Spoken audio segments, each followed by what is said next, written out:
जिला युवा विकास अधिकारी तरीके कार्यरत दिहोरा साहेब, डॉक्टर वीरेन पंड्या साहेब, डॉक्टर विष्णु भाई जोगराणा साहेब, धवल भाई खांडेकर साहेब, प्रवीण भाई शियाळिया, भरत भाई उपाध्याय, आप सर्वोનું આ જિલ્લા કક્ષાની સ્પર્ધામાં ઉપસ્થિત રહેવા બદલ બોટાદ અંબિશા વિદ્યાલય શાળા પરિવાર તરફથી આપ સૌનું હાર્દિક સ્વાગત કરું છું.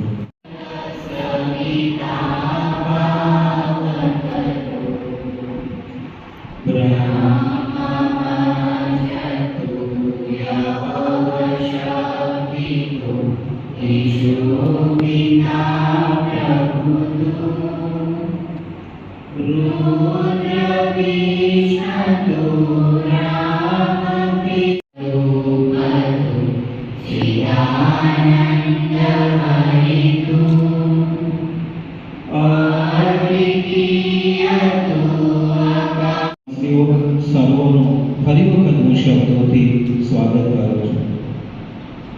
શબ્દોથી સ્વાગત કર્યા બાદ બુકે નહીં પણ બુકથી સ્વાગત કરવું છે.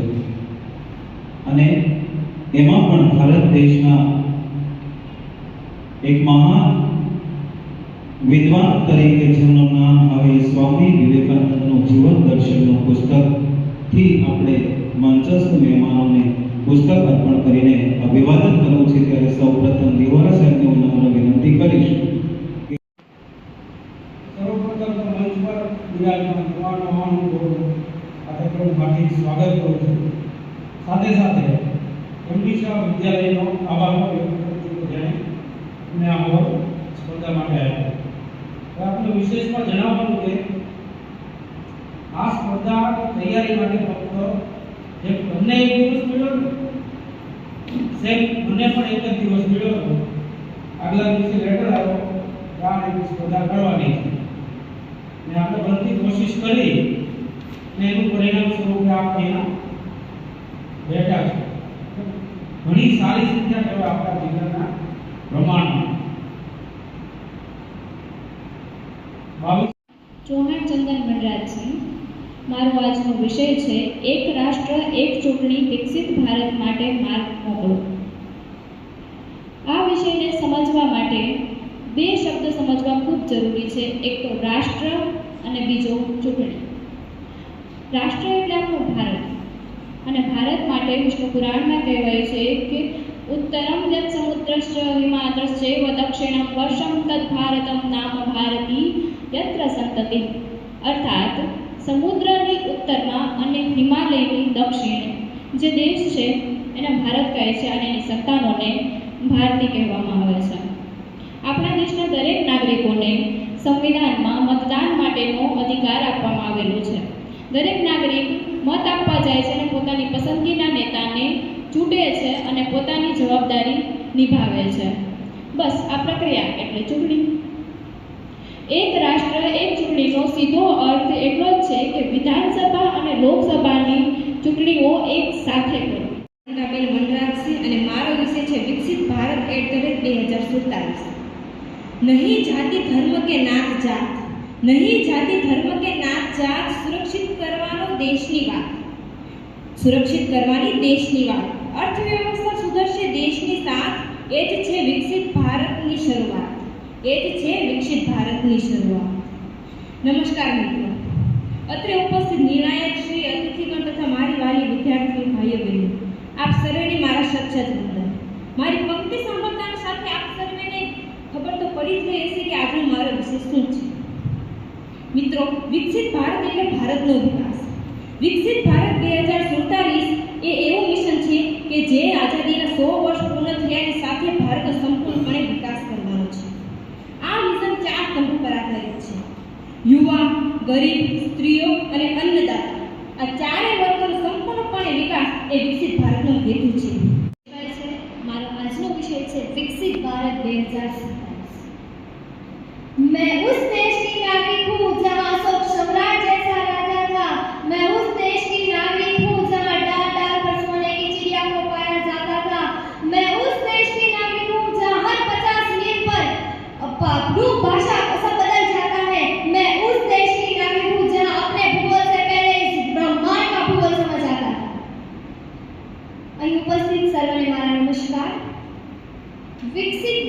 શું છે? વિકસિત ભારત ક્યારે બનશે? વિકસિત ભારત કેવી રીતે બનશે? 1947 જ્યારે આપણો દેશ આઝાદ થયો એના 100 વર્ષ પછીનું ભારત એટલે વિકસિત ભારત. વિકસિત ભારત ત્યારે બનશે જ્યારે આપણે બધા એક થઈશું. વિકસિત ભારત ત્યારે બનશે જ્યારે પેલા ભારતના નાગરિકો એક થશે, ત્યારે મારું ભારત વિકસિત બનશે. 15 ઓગસ્ટ 2023 ના રોજ લાલ કિલ્લા ઉપરથી નરેન્દ્રભાઈ મોદી આપણા પ્રધાનમંત્રી. મારું નામ મકવાણા છાયા. આજનો મારો વિષય છે વિકસિત ભારત 2047. આપણા વડાપ્રધાન શ્રી નરેન્દ્રભાઈ મોદી દ્વારા 15 ઓગસ્ટના દિવસે વિકસિત ભારત 2047 માટેનું એક લક્ષ્ય આપવામાં આવ્યું છે. ભારત આઝાદી પછીના 25 વર્ષે આઝાદી પછી 100મા વર્ષે વિકસિત ભારતની ઉજવણી કરશે.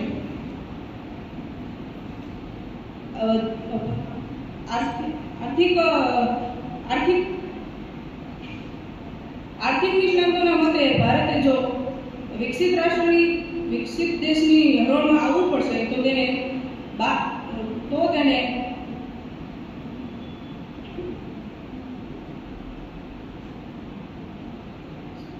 નમસ્કાર, મારું નામ ચૌહાણ અક્ષિતા વનરાજસિંહ અને આજનો મારો વિષય છે વિકસિત ભારત @2047.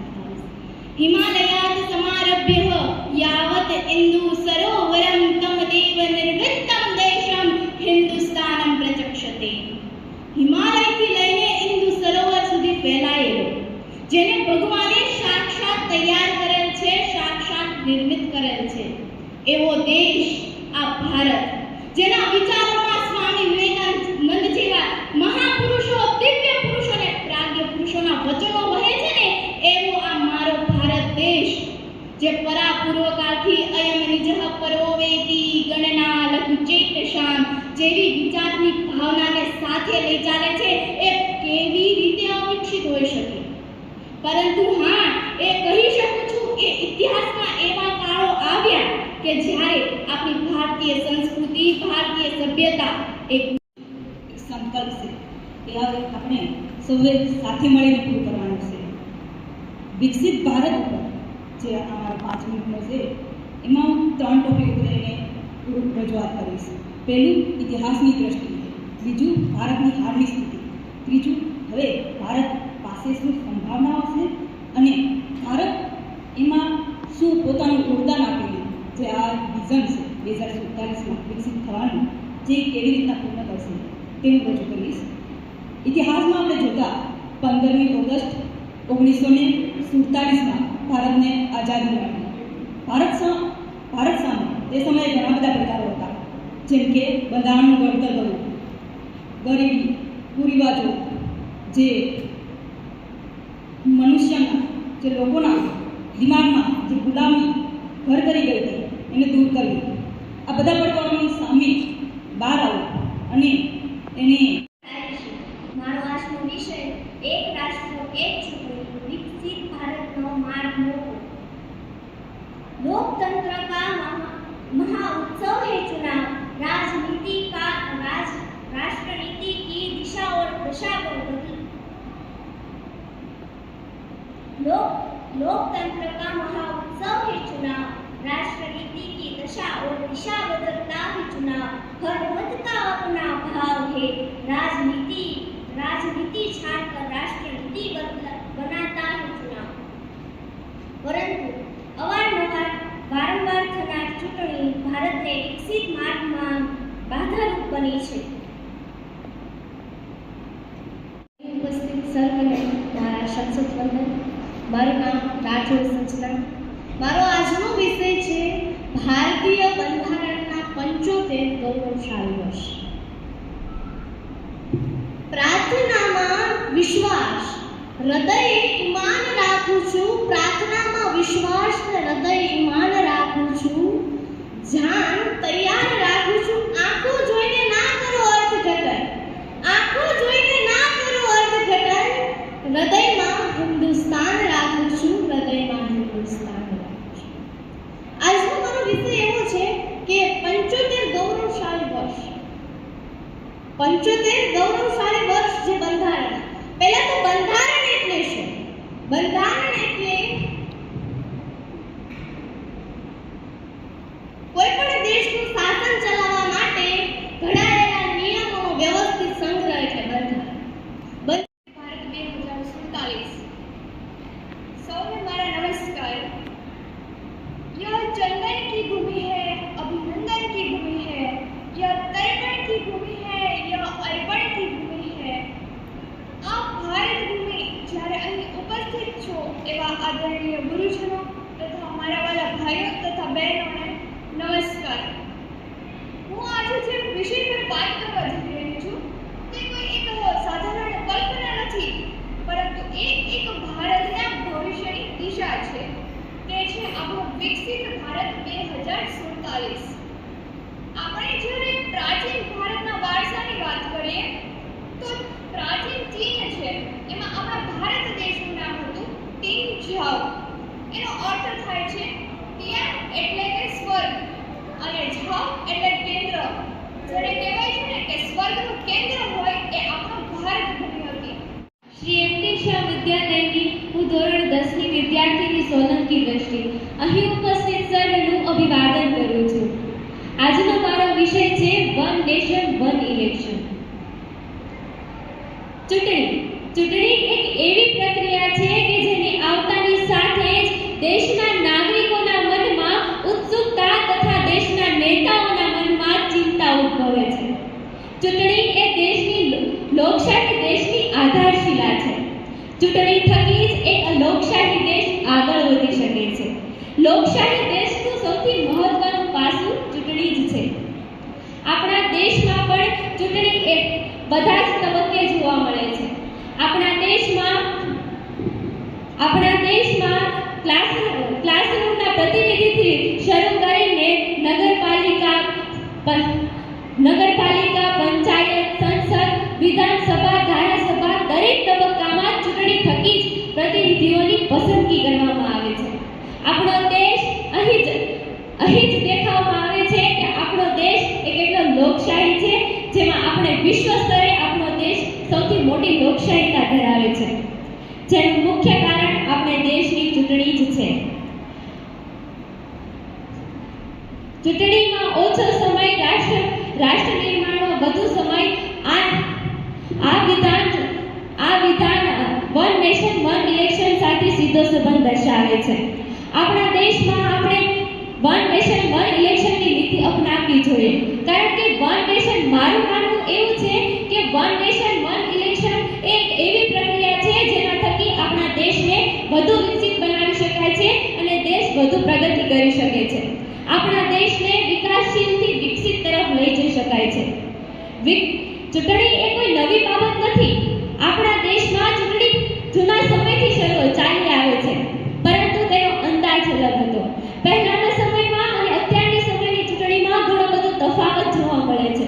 પહેલાના સમયમાં જ્યારે ચૂંટણી કરવામાં આવતી હતી ત્યારે લોકોને તેની પૂરેપૂરી માહિતી હતી કે ચૂંટણી કઈ રીતે થાય છે અને શેના પદ માટે થાય છે.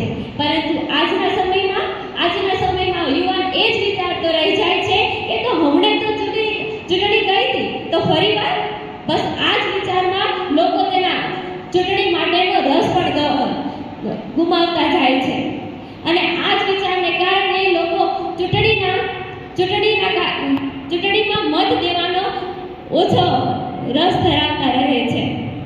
આપણા દેશમાં ચૂંટણીમાં વન નેશન વન ઇલેક્શનના નીતિ થકી આપણે ઘણું બધું લાભ મેળવી શકીએ છીએ. જેમાં પ્રથમ લાભ એ છે કે આપણે ઓછા ખર્ચે કરી શકીએ છીએ અને વધુ આપણે બચત કરી શકીએ છીએ. આપણા દેશમાં જો આપણે એક સાથે વન નેશન વન ઇલેક્શનની નીતિથી ચૂંટણી કરશું ને તો આપણે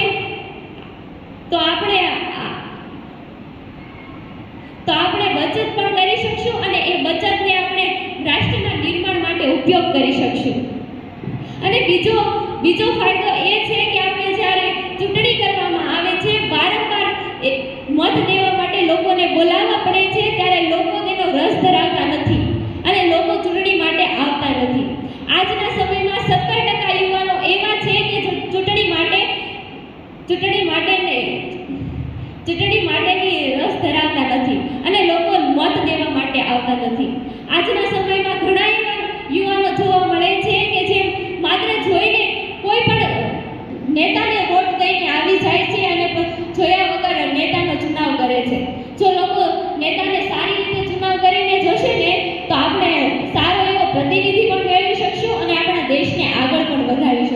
વધારી શકશું. બીજો ફાયદો એ છે કે આપણા દેશમાં સૈનિકો જ્યારે ચૂંટણી થાય છે ત્યારે સૈન્ય દળ અને વહીવટી તંત્રની અહીંયા ઉપસ્થિતિ જરૂરી હોય છે. તેનો સમય અને આપણે તેની કાર્યક્ષમતા પણ બચાવી શકીશું, કારણ જેથી તે સરહદ પર વધારે સમય પસાર કરી શકશે અને આપણા દેશનું રક્ષણ કરી શકશે. ચૂંટણી એક એવી પ્રક્રિયા છે જેના થકી આપણા દેશને આગળ વધારી શકાય છે. અમેરિકાના 16મા રાષ્ટ્રપતિ જ્હોન અબ્રાહમ લિંકને કહ્યું છે કે ચૂંટણી લોકોની છે. લોકો ચૂંટણીના હકદાર છે. લોકો દ્વારા જ ચૂંટણી કરવામાં આવે છે અને લોકો દ્વારા જ દેશને આગળ વધારવામાં આવે છે. આજના યુવાનો ચૂંટણી માટે પ્રેરિત થશે અને આગળ વધતા થશે ને તો આપણો દેશ આગળ વધી શકશે. અંતમાં હું મારી સ્વરચિત પંક્તિ દ્વારા મારી વાણીને વિરામ આપીશ કે એક યુવાનો એક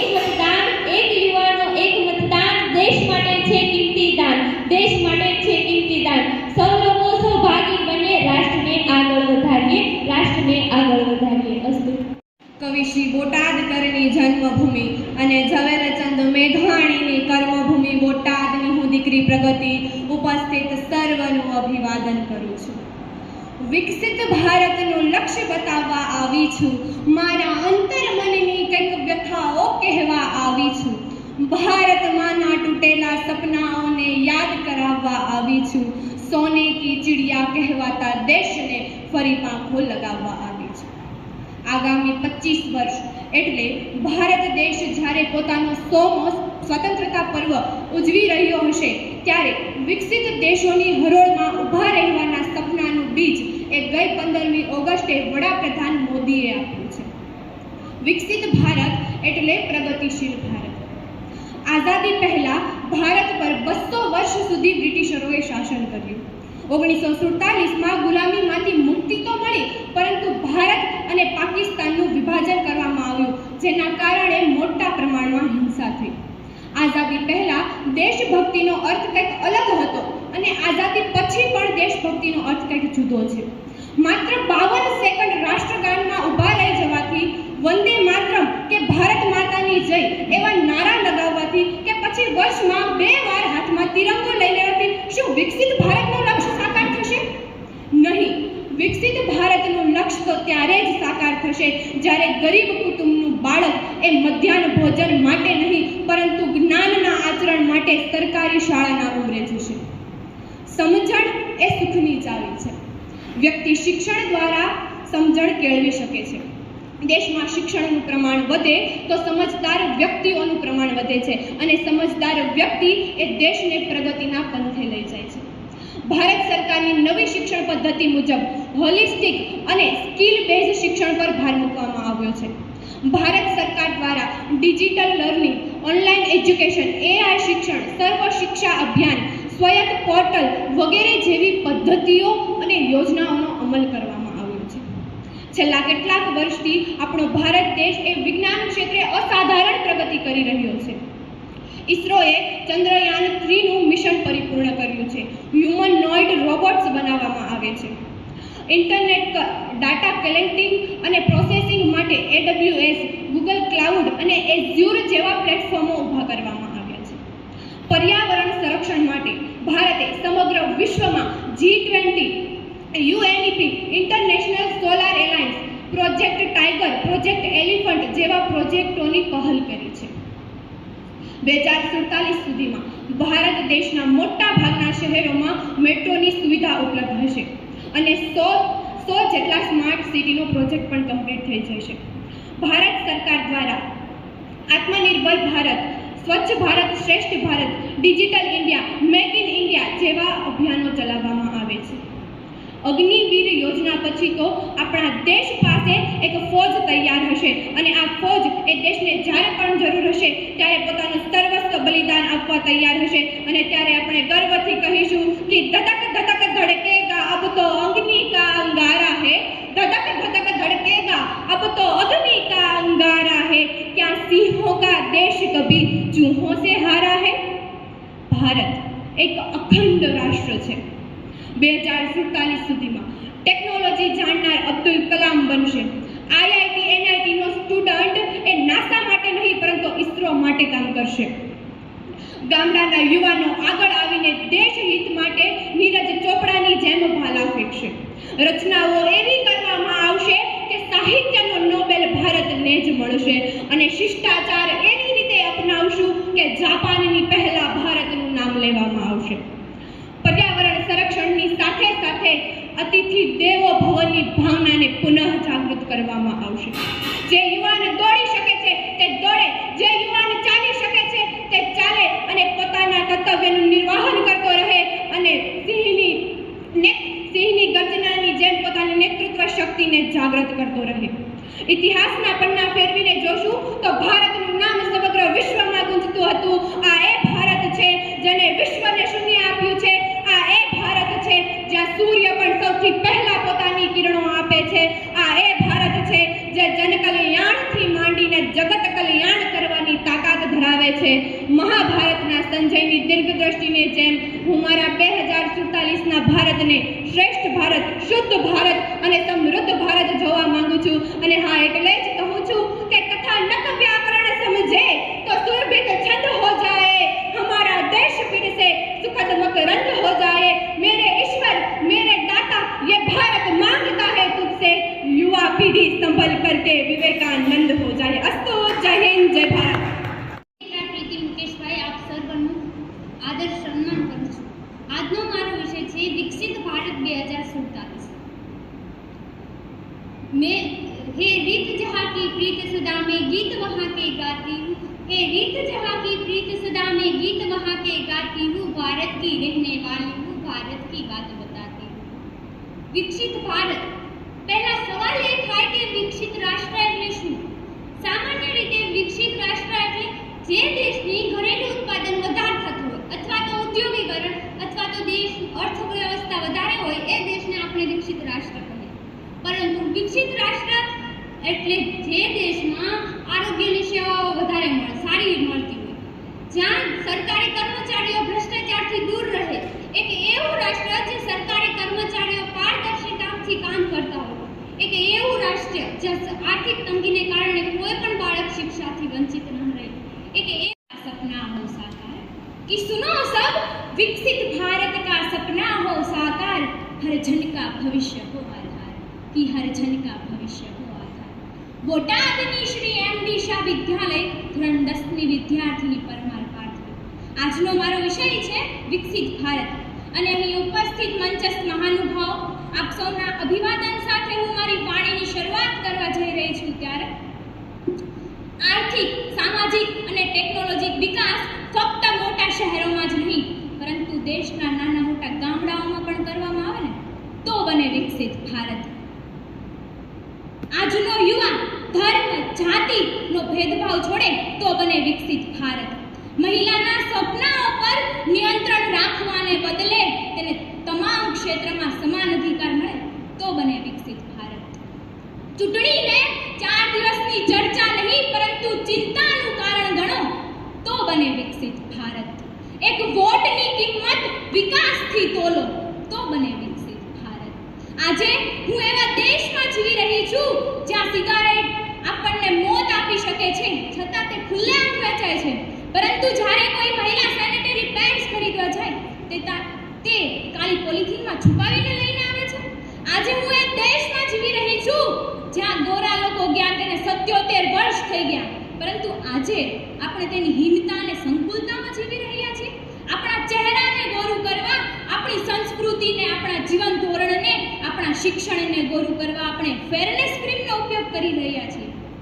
આ વૈશ્વિકીકરણના યુગમાં એક યુવાન તરીકે આપણે સમજવું જોઈએ કે હું American shirt, pant, polish, Germany તમામ મહાનુભાવો તેમજ મારા ગુરુજનો અને મારા સંગી સાથી વિદ્યાર્થીઓનું અભિવાદન કરું છું.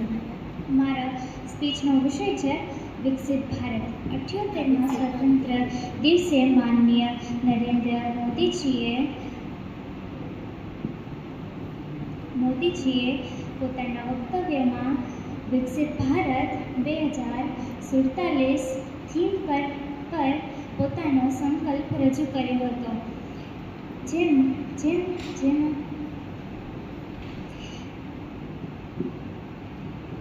મારું નામ ખેર રુદ્ર પંકજભાઈ છે.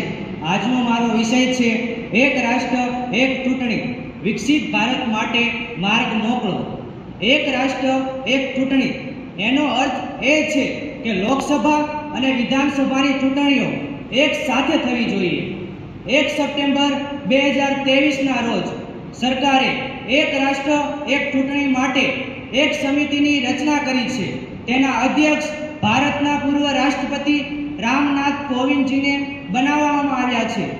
આઝાદી પછી 1952, 1957, 1962 અને 1967માં એક રાષ્ટ્ર એક ચૂંટણી માટે લોકસભા અને વિધાનસભાની ચૂંટણીઓ એક સાથે યોજાઈ હતી. પરંતુ 1968 અને 1969માં ઘણી વિધાનસભાઓ સમય પહેલા જ વિસર્જન કરવામાં આવી. ત્યારબાદ 1970માં લોકસભા 75 ગૌરવશાળી વર્ષ. મારા વક્તવ્યની શરૂઆત કરતા આપ સૌને મારા વંદન. સમસ્ત શ્રોતાગણો, આજે મારે વાત કરવી છે ભારતીય ઇતિહાસની એ નિર્ણાયક ક્ષણની કે જેને થોડા સમય પહેલા જ 75 વર્ષ પૂર્ણ થયા છે. જી હા, મારે વાત કરવી છે ભારતીય બંધારણના એ 75 ગૌરવશાળી વર્ષોની કે જે માત્ર ઉજવવા માટે જ નહીં પરંતુ એ વીતેલા 75 વર્ષનું ઊંડાણપૂર્વક આપણે ચિંતન કરવા માટે તેમજ આવનારા વર્ષોની માટે પ્રતિબદ્ધ થવું અને એ પ્રતિબદ્ધ કેવી રીતે થવું એ રૂપરેખા તૈયાર કરવા માટે પણ આપણને કામમાં આવવાના છે. એટલે જ મારે કહેવું છે કે શહીદોનું સપનું જ્યારે સાકાર થયું, શહીદોનું સપનું જ્યારે સાકાર થયું, મારું ભારત ત્યારે સ્વતંત્ર થયું. આજે મારે વાત કરવી છે બંધારણની કે જેના કારણે મારું ભારત ગણતંત્ર થયું, જેના કારણે મારું ભારત ગણતંત્ર થયું. મિત્રો, આપણે સૌ જાણીએ છીએ 15 ઓગસ્ટ 1947ના રોજ ભારત આઝાદ તો થઈ ગયું, પણ પછી આ વિખેલા માળાને ભેગો કેમ કરવો? આ પાટા ઉપરથી ઉતરી ગયેલી ગાડીને ફરી પાછી પાટે કેમ ચડાવી? એ પ્રશ્ન જસના પ્રવીણભાઈ છે. આજનો મારો વિષય ભારતના બંધારણના 75 ગૌરવશાળી વર્ષ. હું મારું વક્તવ્ય આપ સૌને રજૂ કરું તો આપ સૌ સાથે વિનંતી. આપણને પ્રશ્ન થાય કે બંધારણ એટલે શું? તો કોઈ પણ દેશનું શાસન ચલાવવા માટે ઘડવામાં આવેલા નિયમોના સંગ્રહને બંધારણ કહેવામાં આવે છે અને બંધારણ ઘડવામાં રચવામાં આવેલી સભાને બંધારણ સભા તરીકે ઓળખવામાં આવે છે. બંધારણ સભાના કુલ 389 સભ્યો હતા. એ બંધારણ માટે જેમાં કોમ, ધર્મ, લિંગ અને ભૌગોલિક પ્રદેશોના વ્યક્તિઓ તેમજ રાજકીય પક્ષોના પ્રતિનિધિઓ તેમજ વિવિધ ક્ષેત્રોમાં તજજ્ઞ વ્યક્તિઓનો સમાવેશ કરવામાં આવે છે. જ્યારે આપણે બંધારણના સભ્યોની વાત કરીએ તો ડૉક્ટર રાજેન્દ્ર પ્રસાદ, કનૈયાલાલ મુનશી, શ્યામા પ્રસાદ, કેટી શાહ અથવા HP મોદી, ડૉક્ટર ભીમરાવ આંબેડકર, જવાહરલાલ નહેરુ, સરદાર. આજનો વક્તૃત્વ માટેનો મારો વિષય છે ભારતીય બંધારણના 75 ગૌરવશાળી વર્ષ. ऐसी वैसी ना समझो कि बहल जाएगी, हाँ ऐसी वैसी ना समझो कि बहल जाएगी. मेरी बातों को गौर से सुनिएगा, बातों को गौर से सुनिएगा. भारत की बेटी हूँ, दो शब्द में खेल जाऊंगी. हाँ, भारत की बेटी हूँ, दो शब्द में खेल जाऊंगी. सोने की चिड़िया था, उड़ता परिंदा था. हाँ, सोने की चिड़िया था, उड़ता परिंदा था. जिसकी समृद्धि की ना कोई सीमा थी, वैसा हमारा भारत महान था. हाँ, वैसा हमारा भारत महान था. આપણે શું જાણીએ છીએ કે પ્રાચીન કાળથી ભારતે પોતાની સંસ્કૃતિને લઈને કેટલું વિકસિત રહ્યું છે. ભારતની સંસ્કૃતિની કોઈ સીમા નથી. તેની સંસ્કૃતિ કદાચ હા તે જ કારણ રહ્યું હશે કે ભારતની સંસ્કૃતિથી પ્રેરાઈને તેની